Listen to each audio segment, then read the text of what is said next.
کوئی جلوس نکالنے کی وجہ سے پکڑا ہوا ہے، کوئی مسجد اقصیٰ کی حمایت کے لیے نکلنے کی وجہ سے پکڑا ہوا ہے، کوئی لبیک کا نعرہ لگانے کی وجہ سے پکڑا ہوا ہے، اور کوئی خان کی رہائی کا مطالبہ کرنے کی وجہ سے پکڑا۔ یہ کوئی کیس ہے یار؟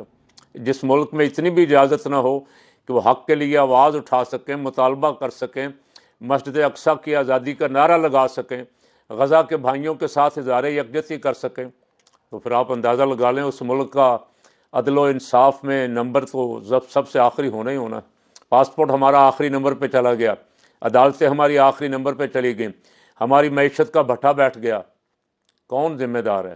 جو ذمہ دار ہیں ان کو سوچنا چاہیے، اگر کسی دن وہ خدا کو حاضر ناظر جان کے، خوف خدا رکھ کے بیٹھ کے سوچ لیں، اپنی ذات کی قربانی دے دیں اپنے ملک کے لیے اور اپنے ملک کا فائدہ اور بھلا سوچ لیں، تو میں سمجھتا ہوں حالات ایک ہفتے کے اندر اندر درست سمت میں آ سکتے ہیں اور پٹری پہ چڑھ سکتے ہیں، سیاسی عدم استحکام ختم ہو سکتا ہے۔